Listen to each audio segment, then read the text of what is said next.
For that now, thousands of Kenyans have been displaced as the ongoing floods continue to devastate lives, property and infrastructure. And as Brenda Wanga now reports, the NCCK faults the county and national governments for failing to take proactive measures to avert the unfolding disaster, despite being forewarned by the meteorological department. Perched atop rooftops, watching helplessly as the fury of nature reclaims its pathway. Residents of Graceland Park estate in Athi River, Machakos County, joined the thousands of Kenyans from across the country dealing with the vagaries of the weather this long rain season. Residents of the affluent estate say they were caught unawares by the flash floods that struck deep in the night, running through the early morning. Within a short period of time, like 20 minutes, maji ilikuwa shaja kila mahali. So tukakuwa truck, huwezi toka, huwezi fanya anything, tukaenda kwa roof. While I was at work, I just received a call from my wife and she said, I think there's a fence just aside our house that has been broken by the water, and the water was flowing in very high volumes towards the compound. The flooding was a result of the heavy rains that fell Tuesday night, causing the Athi River to burst its banks and drain its waters into the estate. In the wake of the flooding, people, property and animals all bore the brunt of Mother Nature. It took the joint efforts of the Kenya Red Cross and the Machakos County government to rescue occupants of the over 60 houses and move them to safety. The county government blaming developers for this unfolding disaster in this part of the country. And here we are not going to mince our words. We want to tell the developers, you know the law.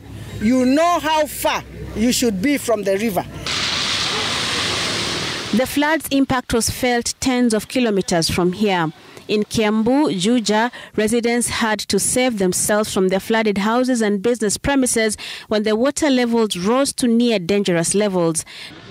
Transport on the usually busy Thika superhighway temporarily suspended as the government moved to clear the blocked roads of flood waters. Police calling for caution on the roads.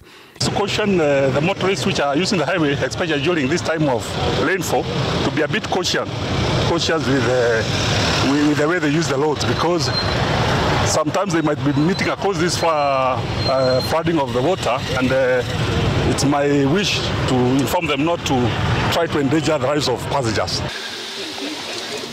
In Homa Bay, the ongoing rains and the resultant floods have left entire villages bereft of residents. Their homes have been ravaged by the floods, forcing the affected people to move to schools for shelter, food and protection. The same situation replicated in Dia, Kirinyaga County. An entire village has been left submerged, forcing its inhabitants to flee to higher and safer grounds. The unfolding floods disaster in the country has claimed over 40 lives since the onset of the long rains period in March. The meteorological department had warned that this rainy season, spanning from March to May, will be near to above average well before the onset of the season. Now the clergy under the NCCK umbrella are questioning why the county and the national governments did not take proactive measures to avert the disaster. It is also very important, when a call has been made, they should be able to adhere to it. Concerning the unclogging of the, it's also the duty of the counties and those areas that are related to that. The weatherman says the prevailing conditions will persist in the coming week and month of May.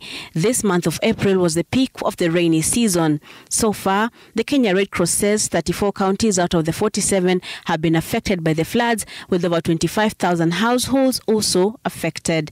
Brenda Wanga, Citizen TV, Nairobi.